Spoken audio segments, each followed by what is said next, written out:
Avatar Studios launched with a clear and ambitious roadmap for fans and investors, but behind the scenes, that plan has run into serious trouble. The entire production timeline is now in disarray, causing a cascade of delays that impacts everything from feature films to toy manufacturing. So today we break down absolutely everything coming up in the Avatar world, from the movies to the TV shows to the games and comics, and how this multi-year strategy is beginning to unravel from Avatar Studios. Let's begin with the Aang movie delay heard around the Four Nations. The highly anticipated animated sequel, officially titled Aang the Last Airbender, is now tentatively locked in for an October 9th release date in 2026. This marks its third public delay, a frustrating pattern for a fanbase eager for the gang's return to the big screen. In an official statement, Paramount has pointed to a significant capacity crunch at its key animation partners. The acclaimed Flying Bark Productions in Sydney, which handles the foundational layout animation, and then the world-renowned Studio Mir in Seoul, responsible for the painstaking work of cleanup and lighting. Industry analysts suggest that this crunch is a symptom of a larger,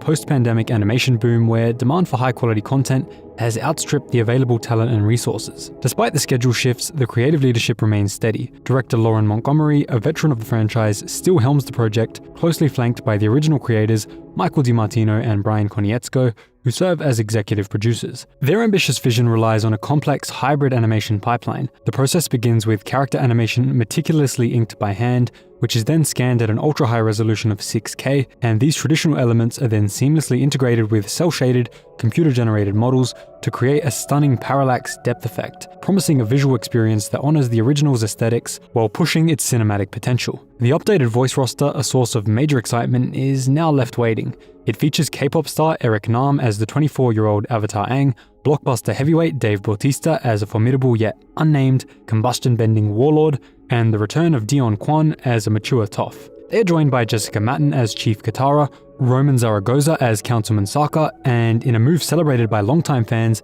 Dante Basco reprising his iconic role as Fire Lord Zuko. The true impact of this slip extends far beyond audience disappointment though. The modern blockbuster ecosystem is a fragile web of interdependent contracts, especially concerning toys and publishing. These deals hinge on precise film release windows to maximize marketing synergy, and Aang's move to Q4 of 2026, a massive delay, has directly resulted in the indefinite shelving of the two planned LEGO sets and the freezing of a major ride at the Nickelodeon Universe theme park. This disruption has single-handedly dragged down the projected licensing revenue for 2026 for Avatar Studios, turning a pillar of the expansion strategy into a significant financial liability. Let's just hope that this doesn't continue into the future. We definitely don't want to see Avatar Studios going broke. Now after that we have the Zuko solo film, which has now unfortunately drifted to 2027. The most immediate casualty of Aang's movie delay is the untitled Zuko-centric feature. It was originally slated to occupy the October 2026 slot that Aang's film has now claimed, forcing it to be bumped into the next calendar year. Trade publications and insider reports now cite spring 2027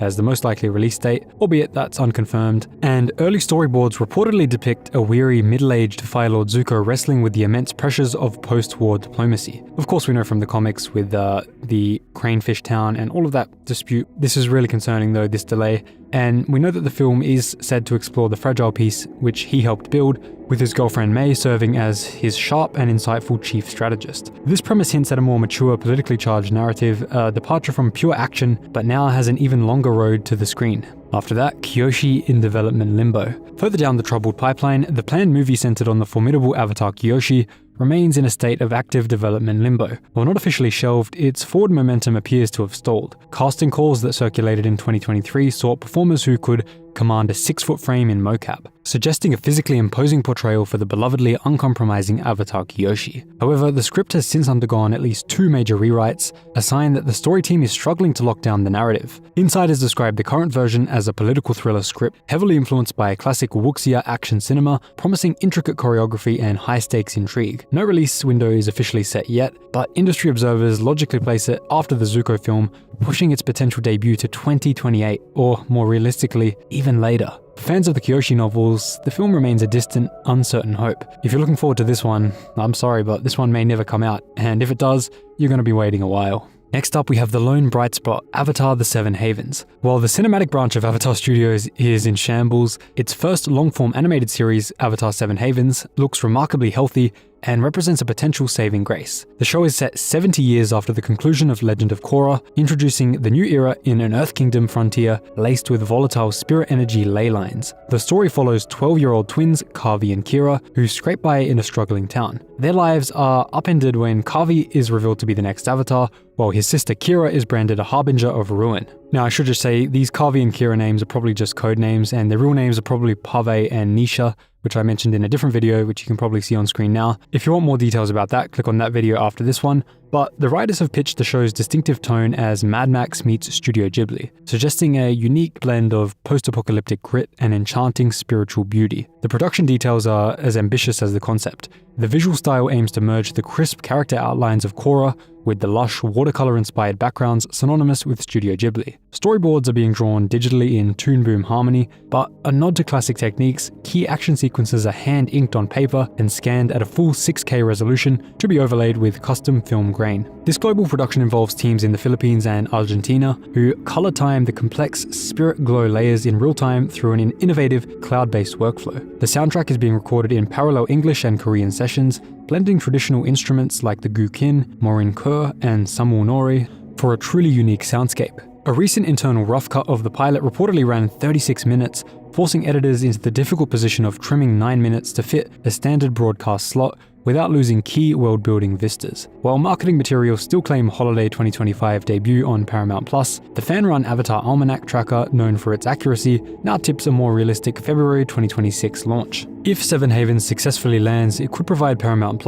with the kind of significant subscriber lift and cultural buzz that Star Trek Discovery once delivered. If it misses the mark or is further delayed, investor patience for the entire Avatar Studios venture will probably wear dangerously thin. Next up, publishing surges while screens stall. In a striking contrast to the delays plaguing the animation pipeline, the franchise's publishing arm is thriving, keeping the flame alive with a slate of diverse and eagerly anticipated releases. This steady stream of content demonstrates that the appetite for the Four Nations is as strong as ever. We have The City of Echoes, 22nd of July 2025. This is a young adult mystery that follows a refugee named Jin navigating the complex post-war society of Ba Sing Se. With a hefty first print run of 150,000 copies, it's a major bet on the YA market. After that, The Beasts of the Four Nations. This one I'm not a fan of at all. It's a 128-page illustrated bestiary, a project once cancelled, but has been resurrected to immense fan demand. It has some pretty...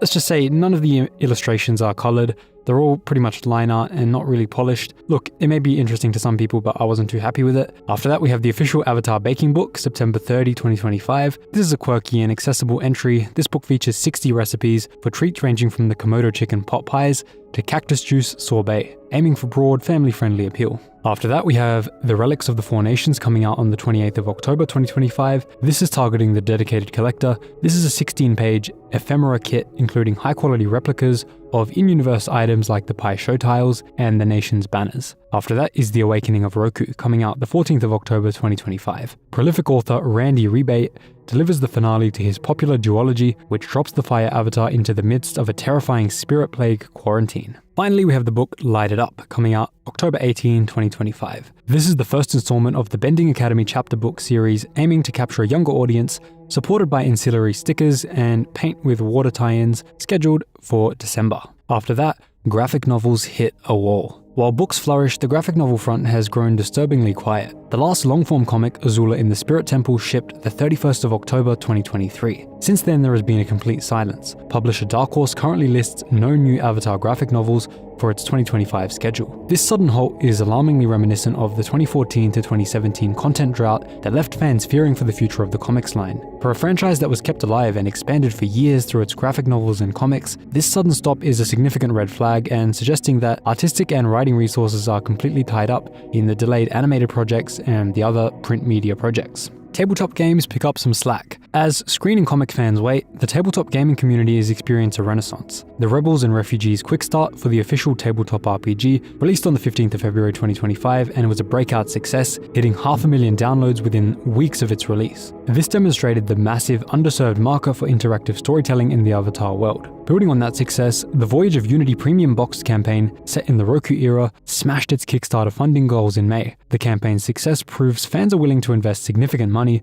with an estimated delivery in September 2026, well ahead of the Zuko and Kyoshi films. Next up, cards and collectibles. The franchise's appeal continues to attract major players in the collectible games market, The Op is developing cooperative deck-building game titled Aang's Destiny, which riffs on the highly successful mechanics of Hogwarts Battle. In an even more significant development, Wizards of the Coast is folding the IP into its global phenomenon Magic the Gathering. A Universes Beyond mini-set is scheduled for the 21st of November 2025, a detail that was gleaned from distributor spec sheets that is not yet public. This collaboration represents a massive vote of confidence from a gaming titan, leveraging Avatar's appeal to its huge built-in audience. After that, we have the ambitious AAA video game. Looking further into the future, Paramount Game Studios and Saber Interactive, known for their remakes, are deep in development on a truly ambitious AAA video game. The project is an open-world action RPG set thousands of years before the time of Avatar Aang, giving the developers immense creative freedom. Players will reportedly be able to master all 4 elements with a complex morality system that allows for pacifist or aggressive endings to quests. This promises the depth of player choice unseen in previous Avatar games. No launch window has been announced, but insiders expect a release no earlier than 2027 or 2028, positioning it as a long-term anchor for the franchise's next phase. Next, the live-action series sits in a separate bunker. It's crucial to note that Netflix's live-action remake of Avatar: The Last Airbender, which has been renewed through its 3rd and final season, operates entirely outside of the purview of Avatar Studios. It's a separate production managed by a different corporate entity with its own distinct pipeline and schedule. Paramount executives have been quick to insist that the myriad of delays plaguing their internal animation projects do not touch or influence the Netflix production in any way. While this insulates the live-action show from the current chaos, it also highlights a fractured brand strategy that could potentially confuse mainstream consumers. The merchandising maelstrom. The cascading delays have created a full-blown maelstrom for the merchandising partners. McFarlane's highly detailed 7-inch figures of the adult gang, designed for collectors, are on hold, awaiting final model sheets from the delayed Aang film. At a recent toy fair, Funko was forced to preview its upcoming 7 Havens Pop figures in blank, featureless white boxes, a stark visual metaphor to the state of the production. Similarly, Kotobukiya's premium Bishoujo statue of Katara has seen its release slip from Q1 to a distant Q4 2026. One frustrated licensing executive, speaking anonymously, described the situation as a spreadsheet fire, where her team spend more time updating release dates and managing retailer expectations than on actual creative development. Fandom friction and hype. Online, the dedicated fanbase swings wildly between the poles of excitement and despair. Reddit threads buzz with meticulous analysis of recipes from the upcoming cookbook, while adjacent threads are filled with long, anguished posts lamenting the film's delays. On TikTok, a trend has emerged where cosplayers stitch news headlines about the delays over videos of themselves in aging gang outfits, with some of these poignant clips hitting 3 million views in under 24 hours. Critics and veteran fans who once praised the detailed world-building of the Kyoshi novels now openly worry that the animation crew is pulling a blizzard, getting lost in perfecting technology and visuals, while the production schedule burns. Nickelodeon's own Consumer Insight survey from May 2024 offers a quantitative look at this friction. It shows that 42% of core fans are now officially concerned about the direction of the Avatar franchise. However, a crucial metric shows that only 8% feel ready to disengage completely. The loyalty is still there, but it is being tested. The barn door is wide open, but only if the herd is given a reason to return soon. And that leads us to the final section, what to watch next. As the dust settles, all eyes turn to a few key future events that will signal the true health of the 4 nations. CinemaCon 2026. This is the key convention for film exhibitions. If Paramount arrives without a compelling near-finished clip of the Aang movie to show, the industry will brace for a 4th and perhaps fatal delay. Voyage of the Unity shipping. The successful delivery of this high-end physical tabletop game in September 2026 will be a crucial test of fan appetite for the Roku-era stories before any screen project sets in, and that era is truly tested with mass appeal audiences. Dark Horse solicitations for 2026. The appearance of a new graphic novel trilogy in publisher solicitations would be the most hopeful sign of all. It would signal that the core art and story team is finally free from the feature film logjam and has the bandwidth to create again back in the comics scene. So that's absolutely everything happening in the Avatar universe in the near future. Thanks so much for watching, guys, and I'll see you in the next video. If you made it this far, drop a thank Mr. Roku in the comments down below.